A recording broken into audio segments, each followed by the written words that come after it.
एक शहर जो हंसते हुए बसाया गया और उसमें बसने वाली कौम जिसे हर नेमत से नवाजा गया था, मगर वो इंसानी तारीख में एक ऐसी सरजमीन थी जहां गुनाह छुपकर नहीं, एलानिया रंग में किए जाते थे।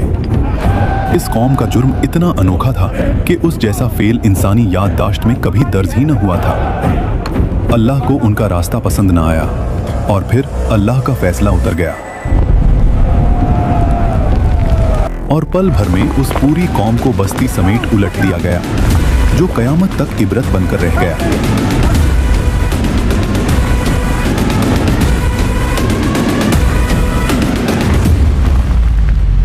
ये कौम थी कौमे लूत और ये बसता हुआ शहर था सादूम।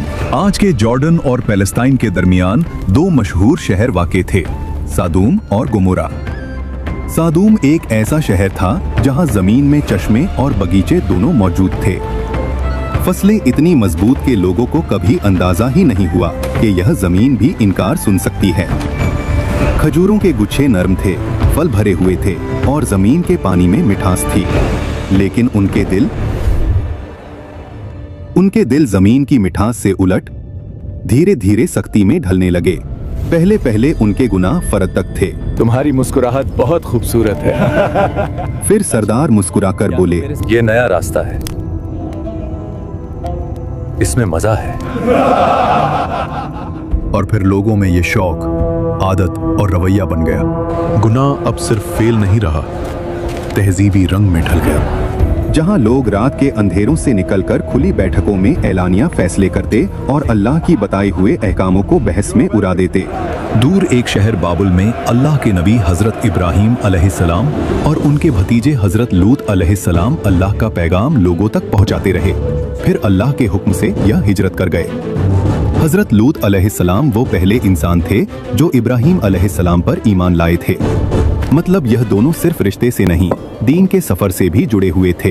कुरान कहता है कि और हम उनको और लूत अलैहिस्सलाम को उस जमीन की तरफ बचा कर ले गए जिसमें हमने सारी दुनिया के लिए बरकत रखी है। इससे मुराद शाम का इलाका था, यानी इब्राहीम अलैहिस्सलाम और लूत अलैहिस्सलाम अल्लाह की रहनुमाई में शाम के कदीम शहरों में आए। इब्राहीम अलैहिस्सलाम खुद एक शहर में रुक गए और लूत अलैहिस्सलाम को अल्लाह ने एक और बस्ती की तरफ भेज दिया जिसका नाम था सादूम, जहां इन्हें नबी बनाकर लोगों की हिदायत के लिए मुकर्रर कर दिया। जब आप उस शहर में दाखिल हुए तो रोशनी और रंगों से भरी दुनिया के बीच उनके कल्ब में अजीब सी कपकपी उतरी। आंखों के आगे तिजारत के कारवां, ऊंचे मकान, बाजारों में अंबर और रेशम की खुशबू, खेतों में लहराती हरियाली, सब कुछ अल्लाह की नेमतों की गवाही दे रहा था। मगर जैसे जैसे आप लोगों के बीच चले, उनके चेहरे से मुस्कुराहट आहिस्ता आहिस्ता मिटने लगी।